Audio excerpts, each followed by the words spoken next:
الحمد لله نحمده ونستعينه ونستهديه ونستغفره ونتوب إليه ونعوذ بالله من شرور أنفسنا ومن سيئات أعمالنا من يهده الله فلا مضل له ومن يضلله فلا هادي له ونشهد أن لا إله إلا الله وحده لا شريك له ولا ضد له ولا ند له ولا مثل له ولا مثيل له ولا شبه له ولا شبيه له وهو الواحد الأحد الصمد الذي لم يلد ولم يولد ولم يكن له كفوا أحد الذي أرسله بالحق بشيرا ونذيرا وداعيا إلى الله بإذنه وسراجا منيرا فقد قال الله تعالى في كلامه المجيد والفرقانه الحميد أعوذ بالله من الشيطان الرجيم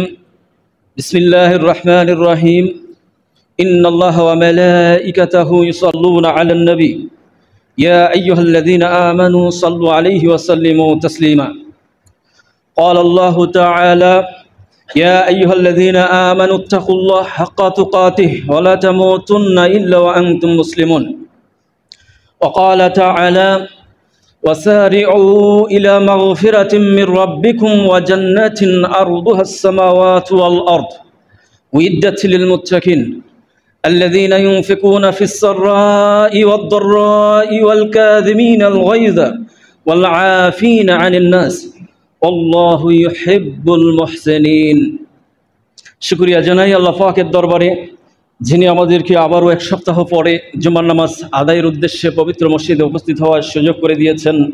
এজন্য আল্লাহ পাকের দরবারে শুকরিয়া জানাই। আমরা সকলেই পড়ি আলহামদুলিল্লাহ। লাখো কোটি দুরূদ ও সালাম পেশ করছি বিশ্ব মানবতার মহান শিক্ষক বিশ্বনেতা সৈয়দুল মুরসালিন রাহমাতাল লিল আলামিন মুহাম্মদুর রাসূলুল্লাহ সাল্লাল্লাহু আলাইহি সাল্লামের উপর। সম্মানিত উপস্থিতি, এখন আমাদের মাঝে যে মাসটি চলছে তা হচ্ছে রবিউল আউয়াল, যেই মাসে আল্লাহ রাব্বুল আলামিন তার প্রিয় হাবিবকে মুহাম্মদুর রাসূলুল্লাহ সাল্লাল্লাহু আলাইহি সাল্লামকে এই দুনিয়াতে পাঠিয়েছেন। রবিউল আউয়াল মাসে আল্লাহ তাআলা তাকে সৃষ্টি করেছেন, এই কথাটি সত্য। সোমবারের দিন তিনি পৃথিবীতে এসেছেন, এই কথাটি সত্য। কিন্তু কোন তারিখে তিনি জন্মগ্রহণ করেছেন এটা নিয়ে প্রায় 12টি মত। আপনি কোনটাকে প্রাধান্য দিবেন? কোনো উলামায়ে কেরাম সহিশুদ্ধভাবে রাসূলুল্লাহ সাল্লাল্লাহু আলাইহি সাল্লামের জন্ম তারিখ নিয়ে ফিক্সড করে কোনো কথা বলেন নাই। তাহলে 12ই রবিউল আউয়ালটাকে আমরা কিভাবে প্রাধান্য দিয়ে থাকি?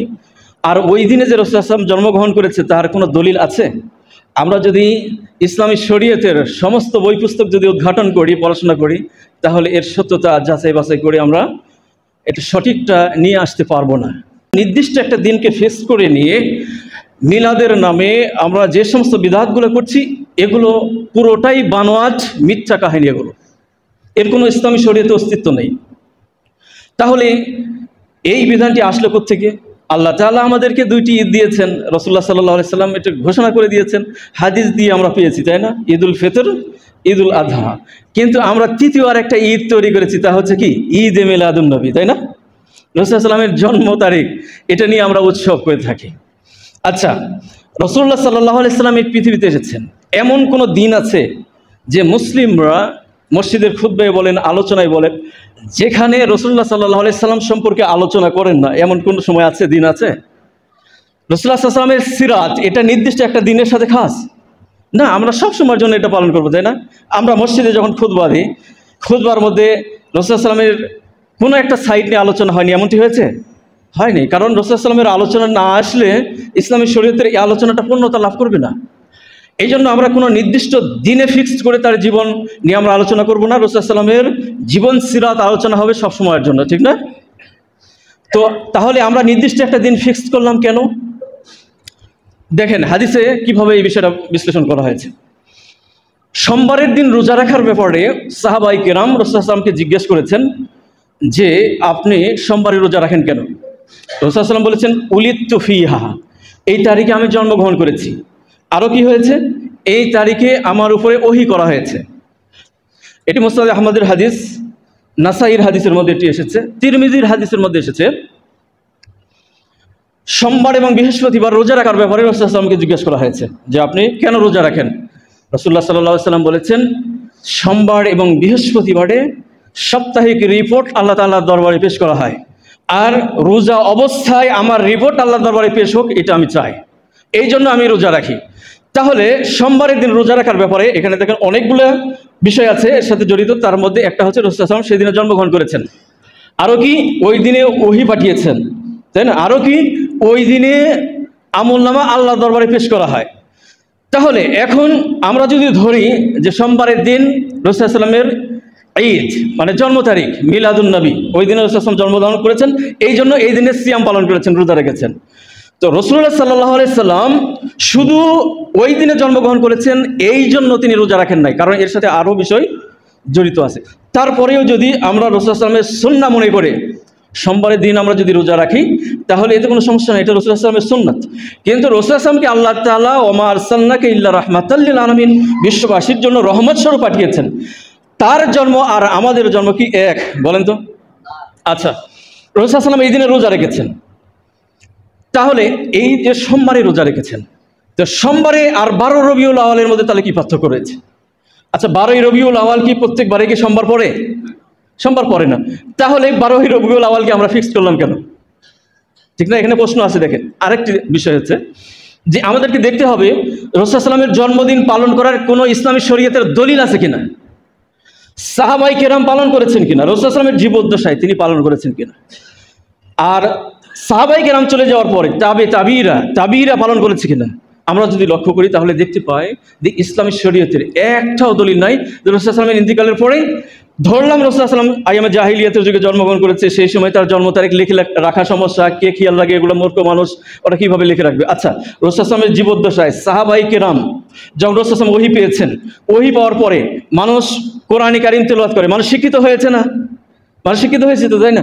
তো সাহাবায়ে কেরামদের সন্তানরা যখন হয়েছে তাদের জন্ম তারিখ লিখে রাখতে পারতেন না? লিখে রেখে তো সন্তানদের জন্য জন্ম তারিখ পালন করতে পারতেন কিনা বলেন? কিন্তু আমরা দেখি যে জন্ম তারিখের কোনো ভিত্তি নেই, যার কারণে রাসূল সাল্লাল্লাহু আলাইহি ওয়াসাল্লাম এই তারিখে গুরুত্ব দেন নাই। রাসূল সাল্লাল্লাহু আলাইহি ওয়াসাল্লাম দুনিয়া থেকে চলে গেছেন, সাহাবায়ে কেরাম রাসূল সাল্লাল্লাহু আলাইহি ওয়াসাল্লামের জন্ম তারিখ পালন করেন নাই। সাহাবায়ে কেরাম চলে গেছে, তাবিঈরা সাহাবায়ে কেরামদের জন্ম তারিখ পালন করেন নাই। যদি কোনো ফজিলত এর মধ্যে থাকতো তাহলে ইসলামের ইতিহাসে এমন একটা দিনও খুঁজে পাওয়া যেত না যে সেই দিনের জন্ম তারিখ থাকতো না, ঠিক না? দেখেন কত লক্ষ সাহাবায়ে কেরাম তাদের জীবনে তারা কি সবাই একদিনে জন্মগ্রহণ করছে? না, দিনে দিনে জন্মগ্রহণ করছে। তাদের মিলাদ হইতো না তাদের জন্ম তারিখ সম্পর্কে? তার ইতিহাসে আমরা পাই না। তার মানে কি? এটা মিথ্যা বানোয়াট। এখান থেকে প্রমাণিত হয় যে এটা মিথ্যা বানোয়াট, এর কোনো অস্তিত্ব নেই। তাহলে এটা আসলো কোত্থেকে? এটা এসেছে এই যে মিলাদ, জন্ম তারিখ পালন করা, এটা সর্বপ্রথম ফেরাউনের যুগে ছিল। এ পরবর্তী সময়ে এই খ্রিস্টানরা ঈসা আলাইহিস সালামের জন্ম তারিখে তারা জন্মোৎসব পালন করতো, ঈসা আলাইহিস সালামের। তো সেখান থেকে এটা প্রসার লাভ করেছে খ্রিস্টানদের কাছ থেকে। আর মুসলিম সমাজের মধ্যে এটা ঢুকেছে 400 হিজরিতে ইজিপ্টে, মিশরে সর্বপ্রথম এটা উদযাপিত হয়। ফাতেমীয়রা যখন মিশরকে পরিচালনা করে ফাতেমী যুগে, সেই সময় 400 হিজরিতে তারা সর্বপ্রথম চালু করেছে ঈদে মিলাদুন নবী, নবীর জন্মোৎসব। তবে এটা নির্দিষ্ট তারিখে ফিক্স ছিল না, এটা রবিউল আউয়াল মাসে ছিল শুধু ফিক্সড। এরপরে 600 হিজরিতে ইরাকে এটা চালু হয়। 600 হিজরিতে ইরাকে চালু হয় 8 তারিখ এবং 12 তারিখ, এই দুইটা দিনে তারা উদযাপন করত। এরপরে সেখান থেকে আমাদের ভারতবর্ষে প্রবেশ করেছে 12 তারিখ। তাহলে এই উৎসবটি এসেছে কোত্থেকে বলেন তো? খ্রিস্টানদের কাছ থেকে। খ্রিস্টানরা ঈসা আলাইহিস সালামের জন্ম তারিখ পালন করেছে, সেখান থেকেই এটার উৎস। আর সেটাই মুসলিম সমাজ আমরা তৃতীয় আর একটা ঈদ নাম দিয়ে সেটা আমরা উদযাপন করছি। এর চাইতে দুঃখজনক ইতিহাস আর কোথাও আছে বলেন? মুসলমানরা ইতিহাস কবে জানবে বা এরা কবে শিক্ষিত হবে বলেন? আমাদের দেশে দেখেন ইসলামী শরীয়তের কোনো অস্তিত্ব নাই, সেটা নিয়ে মানুষ আগে টানা হেঁচড়া করে। অথচ ইসলামী শরীয়তের কত সুন্দর সুন্দর বিধান রয়েছে, সেগুলোকে ছেড়ে দিয়ে কোথা থেকে কি আবিষ্কার করলো সেটা নিয়ে আমরা পাগল পারা হয়ে আছি, ঠিক না? সুতরাং এই যে মিলাদুন নবী, ঈদে মিলাদুন নবী, এটা বানোয়াট, এর কোনো অস্তিত্ব ইসলামী শরীয়তে নেই। সব সময়ের জন্য তার সিরাত নিয়ে আমরা আলোচনা করব। আমাদের এই বিষয়টা ক্লিয়ার হয়েছে, ঠিক না? তাহলে আমরা যে জন্ম তারিখ পালন করি, আমরা করি না? আমাদের জন্ম তারিখ পালন করি না আমরা? প্রত্যেকটা মানুষ, শহরে এটা বেশি দেখবেন যে কেক কেটে জন্মোৎসব পালন করে না। তাহলে এটাকে আমরা যদি বলি যে এটা আমরা দোয়া দুরূদ পড়বো, অন্য কিছু করবো না, গান বাজনা করবো না, শুধু দোয়া দুরূদ পড়বো, একটু কেক কাটবো, এটার ইসলামী শরীয়তে লঙ্ঘনের আর কি আছে? আরে ভাই, যেটার অস্তিত্ব নেই এই শরীয়তে, তাহলে সেটাতে আমরা করতে যাবো কেন বলেন? এটাও করা যাবে না। জন্মোৎসব, আমরা যে জন্মোৎসব পালন করি, কেক কাটি, এটি যা করি, এটা ইসলামী শরীয়তের কোনো অস্তিত্ব নেই। সুতরাং কিন্তু আমাদেরকে বিরত থাকতে হবে। আলোচনা করছিলাম কোথায়? ধারাবাহিকভাবে একটা বিষয় আলোচনা করছিলাম, মুত্তাকিদের বৈশিষ্ট্য, তাই না? 10টা বৈশিষ্ট্য কিন্তু আমরা আলোচনা করেছি, মনে আছে? 11 নম্বর বৈশিষ্ট্য আজকে আলোচনা করব। 11 নম্বর বৈশিষ্ট্য হচ্ছে, আমি যেই আয়াতটি তেলাওয়াত করেছি, সূরা আলী ইমরানের 133 নম্বর আয়াতের মধ্যে বলা হয়েছে, আল্লাহ তাআলা বলছেন, ওয়াসারিউ ইলা মাগফিরাতিন মির রাব্বিকুম ওয়া জান্নাতিন আরদুহাস সামাওয়াতু ওয়াল আরদ উইদ্দাত লিল মুত্তাকিন। তোমরা দ্রুত অগ্রসর হও আল্লাহ তাআলার ক্ষমার দিকে। আল্লাহ তাআলা বলছেন, তোমরা দ্রুত অগ্রসর হও আল্লাহ তাআলার ক্ষমার দিকে এবং আল্লাহ তাআলার জান্নাতের দিকে। এই জান্নাতের প্রশস্ততা হচ্ছে আকাশ এবং জমিনের সমান। আকাশ এবং জমিনের সমান, যা প্রস্তুত করে রাখা হয়েছে মুত্তাকিদের জন্য। মুত্তাকি কারা? পরবর্তী আয়াতের মধ্যে বলছেন। এরপর আল্লাহ তাআলা বলছেন, আল্লাযীনা ইউনফিকুনা ফিস সাররাই ওয়াদ দাররাই ওয়াল কাযিমিনাল গায়যা ওয়াল আফিনা আনিন নাস আল্লাহু ইউহিব্বুল মুহসিনিন। তাহলে মুত্তাকি কারা? ওই আয়াতের মধ্যে কয়টা মুত্তাকির বৈশিষ্ট্য পেয়েছি? কয়টা? 10টা। এই আয়াতের মধ্যে 5টার কথা বলা হয়েছে। তার মধ্যে প্রথম নম্বর হচ্ছে আল্লাযীনা ইউনফিকুনা ফিস সাররাই ওয়াদ দাররাই, সুখে দুঃখে আল্লাহর রাস্তায় দান করো। দানের বিষয়টা আগের আয়াতে চলে গেছে, তাই না? আবারও এটা পুনরাবৃত্তি করা হয়েছে। আমি এটা কেটে দিলাম, যেহেতু দানের বিষয়টা আলোচনা করা হয়েছে। তাহলে 11 নম্বরটা চলে গেল। 12 নম্বর হচ্ছে ওয়াল কাযিমিনাল গায়যা। 12 নম্বর মুত্তাকির বৈশিষ্ট্য হচ্ছে যে মুত্তাকি বান্দা তার রাগকে সংবরণ করবে। গুরুত্বপূর্ণ বিষয়, তাই না? রাগ, পৃথিবীতে এমন কোনো মানুষ আছে যার রাগ নেই? আছে রাগ, কিন্তু এই রাগটাকে কি করতে হবে? কন্ট্রোল করতে হবে।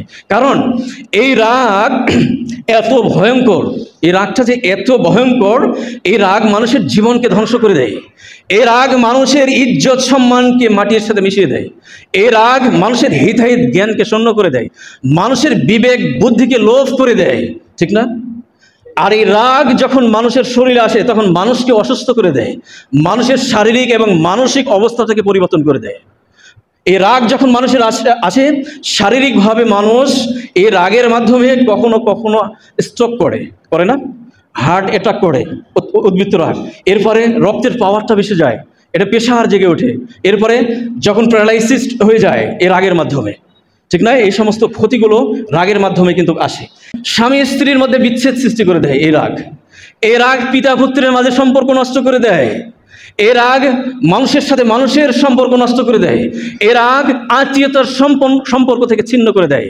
অথচ আল্লাহ তাআলা বলছেন, আত্মীয়তার সম্পর্ক রক্ষা করা এটা জান্নাতি আলামত।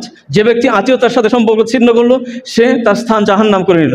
কাতিউর রহিম লা ইয়াদখুলুল জান্নাহ, আত্মীয়তার সম্পর্ক ছিন্নকারী জান্নাতে প্রবেশ করতে পারবে না। দেখেন এই রাগ কতগুলো ক্ষতির দিকে আমাদেরকে ধাবিত করছে। এই জন্য মুত্তাকি বান্দার বৈশিষ্ট্য হবে রাগকে সংবরণ করবে। রাগ যখন আসবে রাগকে সংবরণ করতে হবে।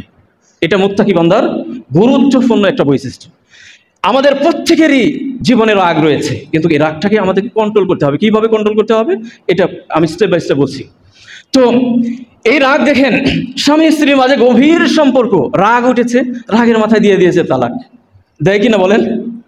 দেখবেন যে অধিকাংশ মানুষ রাগ উঠেছে, স্ত্রীর সাথে যে কত বছর সাজানো সংসার গুছিয়ে নিয়েছে, কত পরিকল্পনা, ফিউচার প্ল্যান, সব কিছু ধূলিসাৎ করে রাগ মুহূর্তের মধ্যে স্বামী স্ত্রীর মাঝে সম্পর্কটা বিচ্ছিন্ন করে দিচ্ছে। আর এই স্বামী রাগের মাথায় স্ত্রীকে তালাক দিয়ে এই স্ত্রীকে নিয়ে আবার এই মূর্খ সমাজ, মূর্খ ব্যক্তিরা আবার সংসারও করছে, বুঝেই না যে কি হয়েছে মাঝখানে।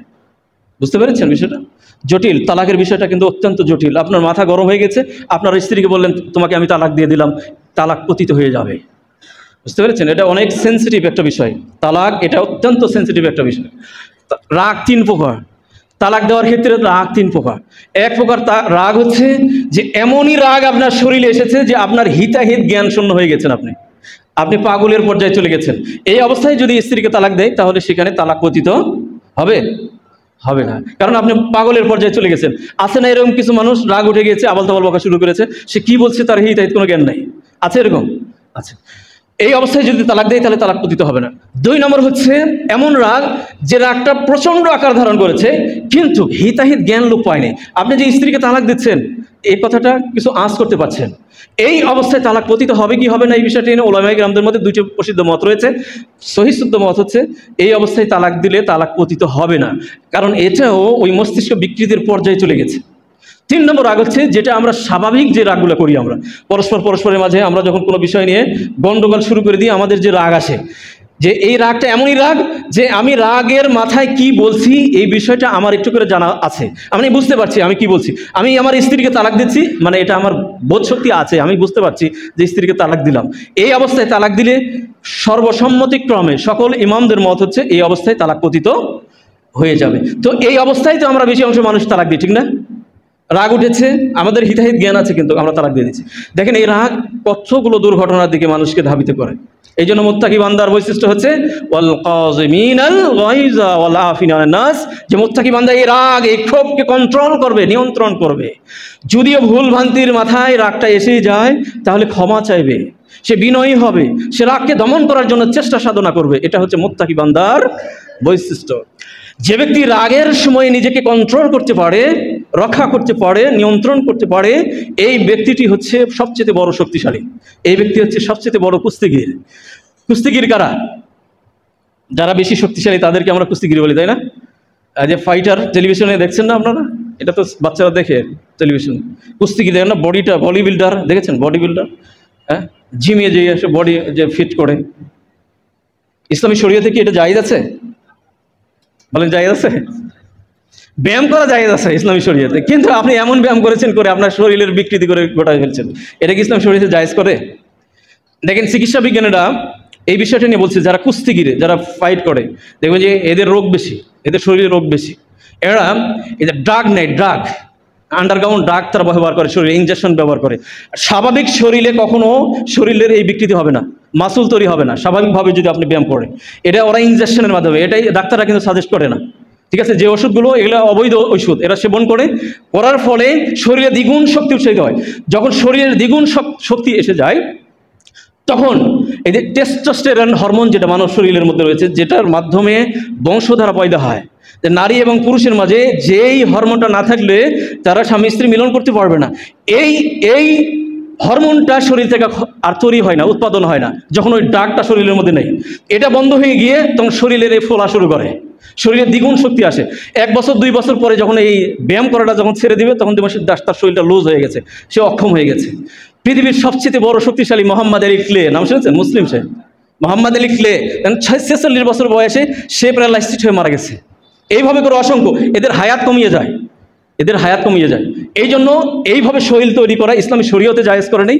স্বাভাবিকভাবে ব্যায়াম করতে পারে, এতে কোনো সমস্যা নেই, দৌড়াদৌড়ি সাঁতার স্বাভাবিকভাবে জিমও করতে পারে, কিন্তু শরীরকে চেঞ্জ করে দিয়ে নয়, ড্রাগ ব্যবহার করে নয়, কারণ এটা শরীরের অন্যান্য বিকৃতি ঘটে। তো যেই কথাটা বলছিলাম যে কুস্তিগির, আমরা বলি যে সবচেয়ে শক্তিশালী তাকে আমরা কুস্তিগির বলি, তাই না? কুস্তিগির হাদিসের মধ্যে কি বলছে দেখেন, হাদিসের মধ্যে লাইসা শাদীদু বিসরাআহ ইন্না শাদীদুল্লাযী ইয়ামলিকু নাফসাহু আলাল গাদাব। ওই ব্যক্তি কুস্তিগির নয় যে কুস্তি করে মানুষকে হারিয়ে দিল সবচেয়ে বড় শক্তিশালী, সে কিন্তু সবচেয়ে বড় শক্তিশালী নয়। সবচেয়ে বড় শক্তিশালী, সবচেয়ে বড় কুস্তিগিরি হচ্ছে ওই ব্যক্তি যে রাগের মাথায় নিজেকে সংবরণ করে, সে হচ্ছে সবচেয়ে বড় শক্তিশালী, ঠিক আছে? রাগকে সংবরণ করা এটা সবচেয়ে বড় কি শক্তিশালী। একজন সাহাবী রাসূলুল্লাহ সাল্লাল্লাহু আলাইহি সাল্লামকে জিজ্ঞেস করছে, আন্না রাজুলান, আবু হুরায়রা থেকে হাদিসটি বর্ণনা, তিনি বলছেন আন্না রাজুলান ক্বালা লিন নবী সাল্লাল্লাহু আলাইহি সাল্লাম, একজন ব্যক্তি রাসূলুল্লাহ সাল্লাল্লাহু আলাইহি সাল্লামকে বললেন, আউসিনি ইয়া রাসূলুল্লাহ, আমাকে উপদেশ দিন, আউসিনি ইয়া রাসূলুল্লাহ, আমাকে উপদেশ দিন। রাসূলুল্লাহ সাল্লাল্লাহু আলাইহি সাল্লাম তাকে বলছেন, লা তাগদাব, তুমি রাগ করো না। ফারাদ্দাদা মিরারান, এই কথাটাকে বারবার তিনি রিপিট করতেছিলেন। লোকটা জিজ্ঞেস করছে আমাকে উপদেশ দিন, রাসূল বলছে রাগ করো না, আবার বলছে রাগ করো না, আবারও বলছে রাগ করো না। সর্বশেষ কতবার যে বলেছে তার ইয়ত্তা নেই, সর্বশেষ তিনি বলেছেন লা তাগদাব। মানে লোকটা প্রশ্ন করতে করতে তিনি অস্থির হয়ে গেছেন। সর্বশেষ রাসূল সাল্লাল্লাহু আলাইহি ওয়াসাল্লামের বাক্য ছিল লা তাগদাব, তুমি রাগ করো না। তাহলে রাগ করো না, তাহলে রাগ সংবরণ করা কতটা গুরুত্বপূর্ণ। আরেকটা হাদিসের মধ্যে এসেছে, আবু দারদা থেকে বর্ণনা, তিনি বলেন যে আমি রাসূলুল্লাহ সাল্লাল্লাহু আলাইহি সাল্লামকে জিজ্ঞেস করলাম, কুলতুন নবী সাল্লাল্লাহু আলাইহি সাল্লাম, আমি রাসূল সাল্লাল্লাহু আলাইহি সাল্লামকে জিজ্ঞেস করলাম, প্রশ্ন করলাম, দুল্লানি আলা আমালিন ইউদখিলুনি আল জান্নাহ, এমন একটা আমলের কথা আপনি আমাকে বলে দেন যে আমলটা করলে আমি জান্নাতে প্রবেশ করতে পারবো। আল্লাহ নবী সাল্লাল্লাহু আলাইহি সাল্লাম, রাসূলুল্লাহ সাল্লাল্লাহু আলাইহি সাল্লাম বললেন, লা তাগদাব ওয়ালাকাল জান্নাহ, তুমি রাগ করো না, তোমার জন্য জান্নাত অবধারিত। আর একটা হাদিসের মধ্যে এসেছে, আনাস রাদিয়াল্লাহু তাআলা আনহু থেকে বর্ণনা, তিনি বলেন, কুনতু আমশি মা রাসূলুল্লাহ সাল্লাল্লাহু আলাইহি সাল্লাম, আমি কোনো একটা সময়ে রাসূলুল্লাহ সাল্লাল্লাহু আলাইহি সাল্লামের সাথে পথ চলতেছিলাম, হেঁটে যাচ্ছিলাম। ওয়া আলাইহি বুরদুন নাজরানি, রাসূলুল্লাহ সাল্লাল্লাহু আলাইহি সাল্লামের শরীরে ছিল নাজরানি একটা চাদর, অর্থাৎ নাজরান দেশে তৈরিকৃত একটা চাদর রাসূলুল্লাহ সাল্লাল্লাহু আলাইহি সাল্লামের শরীরে ছিল। তো এমন মুহূর্তে রাস্তা দিয়ে যাচ্ছিল, রাসূলুল্লাহ সাল্লাল্লাহু আলাইহি সাল্লাম চাদর পরতেন। তো সেই জন্য আমরা যদি চাদর পরি তাহলে কি রসুলের ওই সুন্নাহ মনে করে যদি আমরা পড়ি তাহলে সেটা সুন্নাত, আমরা পড়ি তো নাকি, শীতের টাইমে পড়ি, তাই না? আচ্ছা, তো ফাআদরাকাহু আল আরাবী ফাজাযাবাহু জাজরাতান শাদীদা, একজন আরবি বেদুইন আসলো, এসে রাসূলুল্লাহ সাল্লাল্লাহু আলাইহি সাল্লামের সেই চাদরটা ধরে, গলায় পেঁচানো ছিল, চাদরটা ধরে হ্যাঁচকা টান মেরেছে। তো এই চাদরের আবার ছিল গালিজুল হাসিয়া, চাদরের প্রিন্ট করা ছিল, এই যে কাপড়ের এই মাথায় প্রিন্ট করা ছিল, খসখসে প্রিন্ট করা ছিল। তো ওটা রাসূলুল্লাহ সাল্লাল্লাহু আলাইহি সাল্লামের ঘাড়ে লেগে এত জোরে টান মেরেছে, ওই টানটা লেগে ওই খসখসে অংশটা ঘাড়ে লেগে ঘাড়ের এই মাংসটা ছিলে গিয়েছে, মানে রক্ত বের হওয়ার মতো হয়ে গেছে, লাল হয়ে গেছে। তো অনেক জোরে টান দিয়েছে। এরপরে এই লোকটি বলছেন, মুরলি মিন মালিল্লাহ আল্লাযী ইনদাক, তোমার নিকটে যে সাদাকার মাল রয়েছে সেই মাল থেকে তোমার সাহাবীদেরকে বলো আমাকে দেওয়ার জন্য। দেখছেন, ভিক্ষুক ভিক্ষা করতে এসেছে, এসে রাসূলুল্লাহ সাল্লাল্লাহু আলাইহি ওয়াসাল্লামের চাদর ধরে টান দিয়েছে, চাদরে গলা কেটে গিয়েছে। চিন্তা করেন ভিক্ষা দেওয়ার স্টাইলটা কেমন, আপনি চিন্তা করেছেন? তো রাসূলুল্লাহ সাল্লাল্লাহু আলাইহি ওয়াসাল্লাম কি করলেন? রাগ করলেন? সুবহানাল্লাহ, বিশ্বনবী মুহাম্মদুর রাসূলুল্লাহ সাল্লাল্লাহু আলাইহি ওয়াসাল্লাম। এই অবস্থায় পরিস্থিতি যদি আমাদের এরকম হইতো, একজন ফকির যে আসা যদি এইভাবে এই স্টাইলে যদি আমাদের কাছ থেকে টাকা চাইতো, তো আমরা আগে কি করতাম? আগে কয়েকটা ধাম কয়েকটা মেরে দিতাম না? বেটা আদব কায়দা তুই শিখিস নি এখনো পর্যন্ত, তুই ভিক্ষা করতে আসছিস, মেরে দিতাম না আমরা? রাসূলুল্লাহ সাল্লাল্লাহু আলাইহি ওয়াসাল্লাম কি করলেন? ফালতাফাতা ইলাইহি, রাসূলুল্লাহ সাল্লাল্লাহু আলাইহি ওয়াসাল্লাম তার দিকে তাকাইলেন, ফাদাহিকা, তার দিকে তাকিয়ে, এটা প্রচণ্ড ব্যথা করতেছে, এই ব্যথাটা নিয়ে রাসূলুল্লাহ সাল্লাল্লাহু আলাইহি ওয়াসাল্লাম তার দিকে তাকিয়ে মুচকি হেসে দিলেন। সুম্মা আমারা লাহু বিইতাই, এরপরে তাকে নির্দেশ দিলেন, সাহাবীদেরকে নির্দেশ দিলেন যে এই নাসর বান্দাকে বাইতুল মাল থেকে কিছু দিয়ে দাও। সুবহানাল্লাহ, দেখেন এই পরিস্থিতিতে রাগ আসার কথা ছিল, কিন্তু যে কোনো ব্যক্তির ক্ষেত্রে রাগ আসার কথা ছিল না, কিন্তু তিনি রাগকে সংবরণ করে কি করলেন?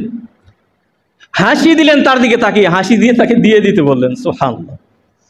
আরেক ব্যক্তি, আবু হুরায়রা থেকে হাদিসটা বর্ণনা, বুখারীর হাদিসের মধ্যে এসেছে, আরেকজন ব্যক্তি এসেছে, রাসূলুল্লাহ সাল্লাল্লাহু আলাইহি ওয়াসাল্লাম নামাজ পড়ছেন মসজিদের মধ্যে, সাহাবায়ে কেরাম নামাজ শেষ হয়ে গেছে, ওই ব্যক্তিটি এসে মসজিদের মধ্যে প্রস্তাব করে দিয়েছে। চিন্তা করেন আপনি যে কতটা গ্রহিত কাজ, তাই না? মসজিদের মধ্যে এসে প্রস্তাব করে দেওয়া, মসজিদের মধ্যে প্রস্তাব করে দিয়েছে। সাহাবায়ে কেরামও ক্ষিপ্ত, সবাই ক্ষিপ্ত, তাকে ধরে কেউ কেউ মারতে এসেছে সাহাবায়ে কেরামদের মধ্যে। রাসূলুল্লাহ সাল্লাল্লাহু আলাইহি ওয়াসাল্লাম দূরের থেকে বললেন, থামো, তোমরা থামো, অস্থির হয়ে যেও না, ও যে কাজটা করছে ও কাজটা সম্পূর্ণরূপে কমপ্লিট করতে দাও। কেন বলেন তো? দেখেন রাসূলুল্লাহ সাল্লাল্লাহু আলাইহি ওয়াসাল্লাম কত চিকিৎসা বিজ্ঞানী, তিনিও ছিলেন চিকিৎসা বিজ্ঞানী। কারণ একজন ব্যক্তি যখন প্রস্রাব করতেছে, প্রস্রাবের বেগটা যখন বের হয়ে যাচ্ছে, ওই সময় যদি আটকায় দেয় ও অসুস্থ হয়ে পড়বে। সুবহানাল্লাহ, বলছেন ওকে কমপ্লিট করতে দাও। লোকটা যখন প্রস্রাব করা কমপ্লিট হয়ে গেল, রাসূলুল্লাহ সাল্লাল্লাহু আলাইহি ওয়াসাল্লাম তাকে কাছে ডেকে নিলেন, নিয়ে বলছেন যে দেখো, এটা হচ্ছে মসজিদ, আল্লাহ তাআলার ঘর, এখানে সালাত আদায় করা হয়, এখানে কোরআন তেলাওয়াত করা হয়, এখানে জিকির আজগার করা হয়, জিকিরের জায়গা এটা, কোরআন তেলাওয়াত করার জায়গা, এখানে ইবাদতের জায়গা, এই জায়গাতে বসে এই কাজটা করতে হয় না। আর একটা হাদিসের মধ্যে এসেছে, রাসূলুল্লাহ সাল্লাল্লাহু আলাইহি ওয়াসাল্লাম কিছু সাহাবীদেরকে বললেন যে ওই যে প্রস্রাব করেছে, প্রস্রাবের উপর পানি ঢেলে দিয়ে ওটা পরিষ্কার করে দাও।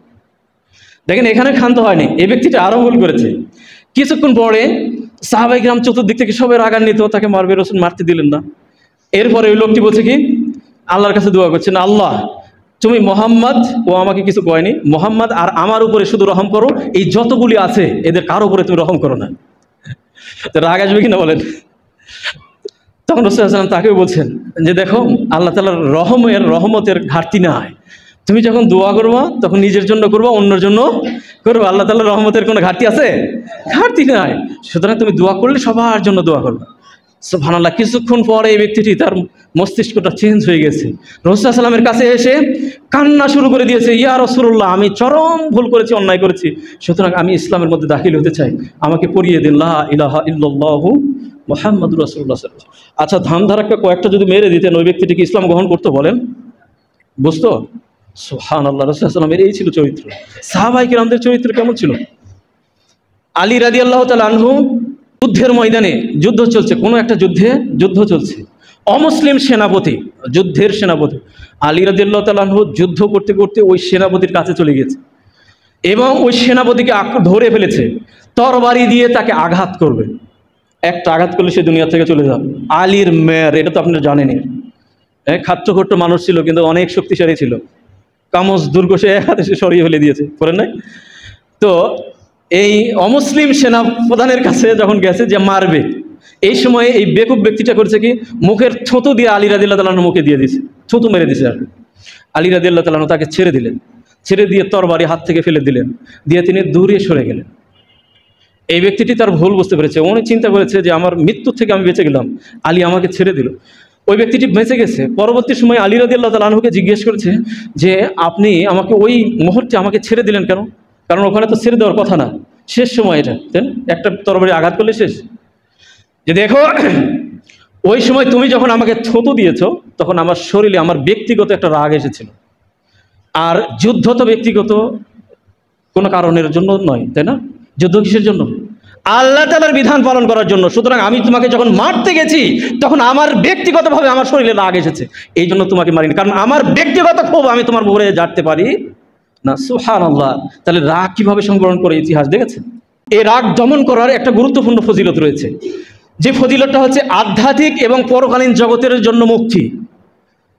কিভাবে? রাসূলুল্লাহ সাল্লাল্লাহু আলাইহি ওয়াসাল্লাম বলছেন, মুসনাদ আহমদের হাদিস, রাসূলুল্লাহ সাল্লাল্লাহু আলাইহি ওয়াসাল্লাম বলেছেন, যে ব্যক্তি প্রচণ্ড ক্ষোভের সময়ে ওই ক্ষোভটা আরেকজন ব্যক্তির উপরে প্রভাব ফেলার তার শক্তি রয়েছে, আমার রাগ উঠেছে কোনো ব্যক্তির উপরে, এই রাগটা, এই প্রতিশোধটা নেওয়ার মতো যোগ্যতা আমার আছে, এই অবস্থায় যে ব্যক্তি নিজেকে কন্ট্রোল করবে, কিয়ামতের ময়দানে সেই জান্নাতের মধ্যে সে আদম আলাইহিস সালাম থেকে শুরু করে মুহাম্মদ সাল্লাল্লাহু আলাইহি ওয়াসাল্লাম পর্যন্ত যত মানুষ আছে সকল মানুষের মধ্যে তাকে দাঁড় করিয়ে দেওয়া হবে, আর তাকে বলা হবে যে জান্নাতের যে কোনো হুর, অর্থাৎ স্ত্রী, নারী, যাকে তোমার পছন্দ তাকে নিয়ে তুমি ঘর সংসার করো।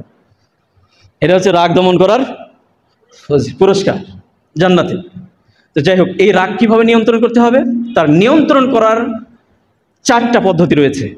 1 নম্বর পদ্ধতি, যে রাগ যখন এসে যাবে তখন আউযু বিল্লাহি মিনাশ শাইতানির রাজিম, এই দোয়াটি পড়বে।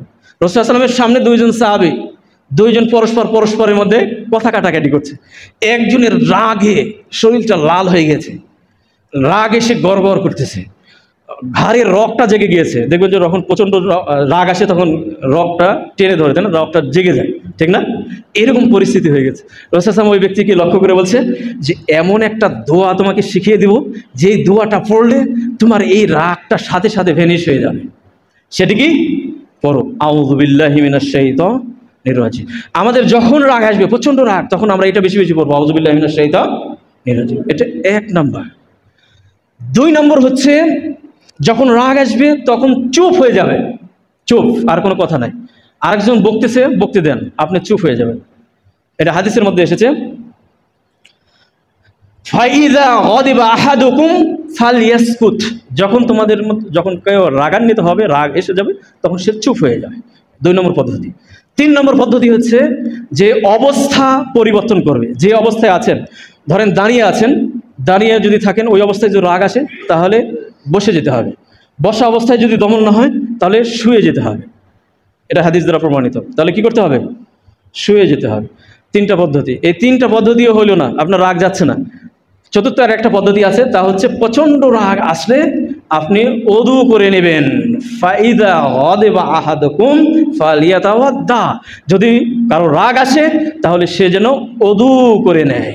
এই 4টা পদ্ধতি আমরা ইনশাল্লাহ আমাদের জীবনে বাস্তবায়ন করার আমরা চেষ্টা করব। রাগকে দমন করতেই হবে, কারণ রাগ দমন না করলে প্রতিশোধের স্পৃহা আমাদের উপরে জাগ্রত হবে। তাহলে মুত্তাকি বান্দার কয় নম্বর বৈশিষ্ট্য বললাম? এটা 12 নম্বর, তাই না? 13 নম্বর আর একটা বৈশিষ্ট্য বলবো, সেটি হচ্ছে ওয়াল আফিনা আনিন নাস, সেটা হচ্ছে মানুষকে ক্ষমা করে দেওয়া।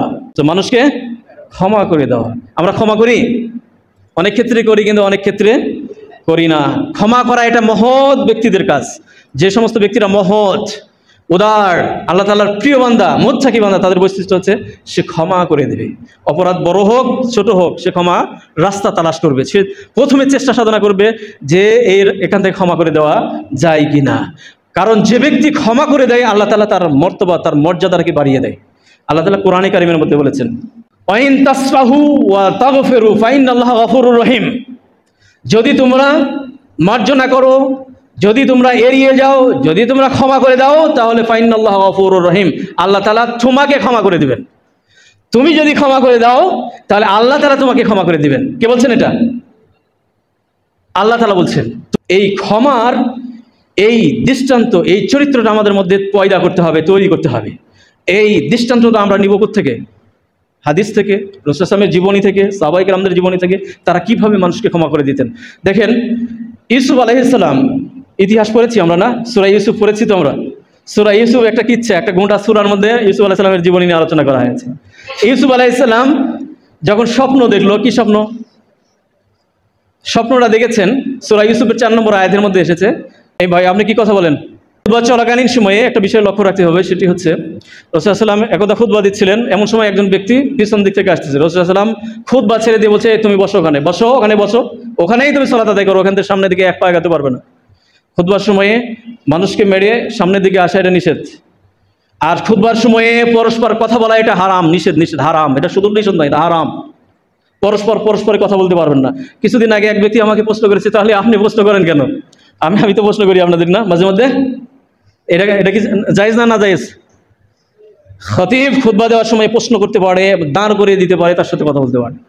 রাসূল সাল্লাল্লাহু আলাইহি ওয়াসাল্লাম যদি এটা নিষেধ থাকতো, তাহলে ওই ব্যক্তিকে নিষেধ করতে পারতেন? নিষেধ করতেন না। হাসান হুসাইন সামনে বসে আছে, কথাবার্তা বলতেছে, ওদেরকে খুতবা ছেড়ে দিয়ে তাদেরকে বসায় দিয়ে আবার তিনি খুতবা শুরু করেছেন।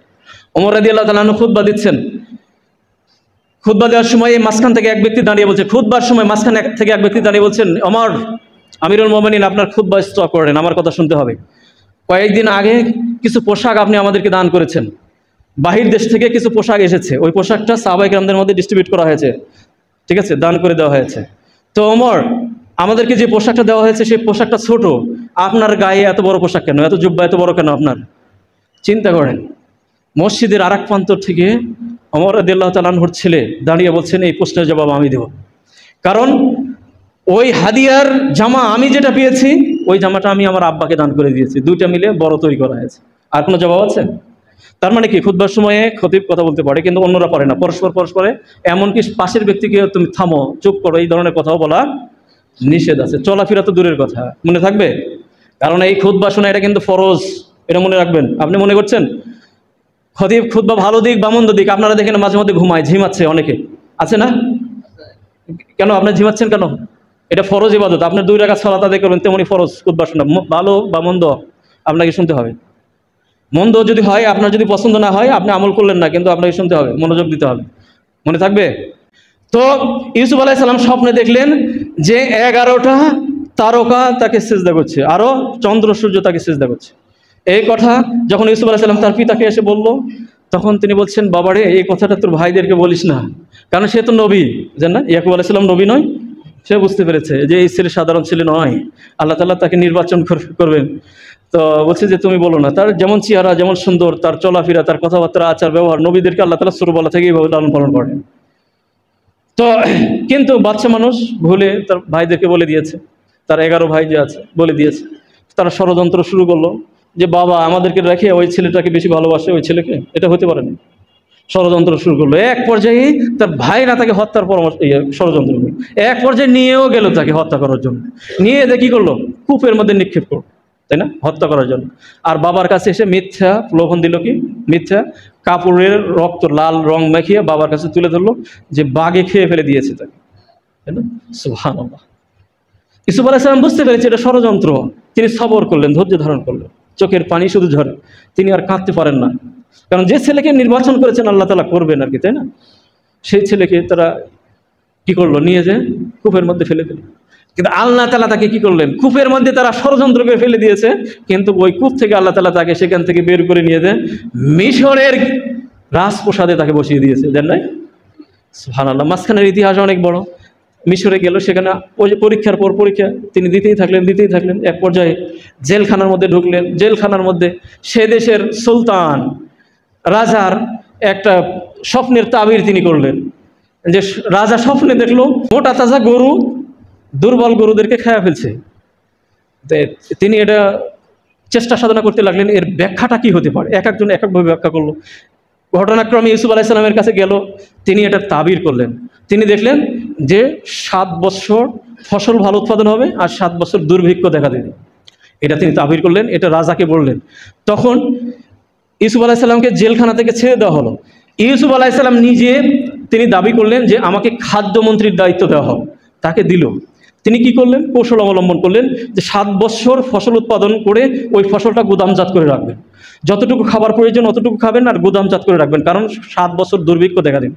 ওই যে দুর্ভিক্ষটা শুরু হয়ে গেল, চতুর্দিকে সাইটের রাষ্ট্রগুলো তার খাদ্য সংকটের মধ্যে পড়লো। ওই যে ইয়াকুব আলাইহিস সালাম তার ছেলেরা খাদ্য পাওয়া যাচ্ছে কোথায়, মিশরে, সেখান থেকে খাদ্য নিয়ে আসার জন্য তারা রওনা দিল সেখানে। সে 11 ভাই বা 10 ভাই চলে গেল সেখানে খাদ্য সংকটে। তখন ইউসুফ আলাইহিস সালাম তখন খাদ্যমন্ত্রী, তাই না, খাদ্যমন্ত্রী। এই 11 ভাই যখন সেখানে উপস্থিত হলো, তাদেরকে দেখে তিনি চিনতে পারলেন। সুবহানাল্লাহ। দেখেন, ছোটবেলায় তাকে হত্যার ষড়যন্ত্র করেছে, তিনি ইচ্ছা করলে কি করতে পারতেন, 11 ভাইকে কি করতে পারতেন, সঙ্গে সঙ্গে অ্যারেস্ট করে জেলখানার মধ্যে ঢুকিয়ে তাকে মৃত্যুদণ্ড দিতে পারতেন না? তাদের 11 ভাই সম্পর্কে ইউসুফ আলাইহিস সালাম বলেছেন, লা তাসরিবা আলাইকুমুল ইয়াউম, আজকে তোমাদের উপরে আমার কোনো অভিযোগ নাই, আমি তোমাদেরকে ক্ষমা করে দিলাম। ক্ষমা কত বড় একটা মহৎ গুণ, তিনি ক্ষমা করে দিলেন। রাসূলুল্লাহ সাল্লাল্লাহু আলাইহি সাল্লাম মক্কা থেকে মদিনায় বের হয়ে চলে গেলেন। কাফের অত্যাচারে নির্যাতনে অতিষ্ঠ হয়ে কত শত সাহাবায়ে কিরামদের তারা জীবন্ত পুঁতে ফেলে দিয়েছে, তাদেরকে মেরেছে, হত্যা করেছে, ষড়যন্ত্র করেছে, তাদের বাড়িঘর দখল করেছে। রাসূলুল্লাহ সাল্লাল্লাহু আলাইহি সাল্লামকে মক্কা থেকে তাড়িয়ে দেওয়ার জন্য 100টি উট পুরস্কারের ঘোষণা দিয়েছে। তাকে হত্যা করবে, তাকে ধরে যে দিতে পারবে তাকে 100টি উট দেওয়া হবে। যাকে হত্যা হোক অথবা ডাইরেক্ট তাকে উপস্থিত করতে পারলে 100টি উট পুরস্কার। সে যুগের 100টি উট মানে কি, লাল উট বলা হয় সবচেয়ে দামি জিনিস। রাসূলুল্লাহ সাল্লাল্লাহু আলাইহি ওয়াসাল্লাম মক্কা থেকে মদিনায় বের হয়ে চলে গেলেন, সেখানে আর থাকতে পারলেন না। আবু বকরকে নিয়ে তিনি চলে গেলেন। যাওয়ার আগে তিনি একটা ইচ্ছা প্রকাশ করেছেন যে কাবাতে 2 রাকাত নামাজ তিনি আদায় করবেন। সেখানে উসমান বিন তালহা নামক একজন ব্যক্তির কাছে চাবি ছিল, তাকে যে বলছে যে আমাকে একটু সুযোগ দাও, 2টা রাকাত নামাজ পড়তে দাও। তিনি তার উপর রাগান্বিত হলেন, এমন সব কুটু বাক্য তাকে বললেন, শোনালেন, যে দেখবেন যে মানুষের কুটু বাক্যটায় এটা এত আঘাত দেয় মানুষকে যে মানুষের হিতাহিত জ্ঞান শূন্য হয়ে যায়। আছে না এরকম বাক্য? আছে। এইরকম কথা তাকে শুনিয়ে দিল। এবং এমনও ইতিহাসে এরকম আছে, সে উসমান বিন তালহা রাসূলুল্লাহ সাল্লাল্লাহু আলাইহি ওয়াসাল্লামকে ধরে ধাক্কা দিয়েছে, রাসূলুল্লাহ সাল্লাল্লাহু আলাইহি ওয়াসাল্লাম মাটিতে পড়ে গেছে, তারপরে ঢুকতে দেয়নি, কাবাতে ঢুকতে দেয়নি। সেখান থেকে রাসূলুল্লাহ সাল্লাল্লাহু আলাইহি ওয়াসাল্লাম বের হয়ে চলে গেছেন। 8 বছরের ব্যবধানে তিনি 10,000 সাহাবীদেরকে নিয়ে মক্কাতে প্রবেশ করলেন। প্রবেশ করে সর্বপ্রথম কোথায় গিয়েছেন? সেই কাবার মধ্যে ঢুকেছেন। আলী রাদিয়াল্লাহু তাআলা আনহুকে পাঠিয়ে দিল, আলী তালহাকে নিয়ে এসো, উসমান বিন তালহাকে ডেকে নিয়ে এসো। উসমান বিন তালহা এটা শোনার পরে তিনি আত্মগোপন করে ফেলে দিয়েছেন, সেখানে আর নাই। তিনি কাবার ছাদের উপরে লুকিয়ে আছেন, না জানিয়ে আজকে আমার মৃত্যুদণ্ড।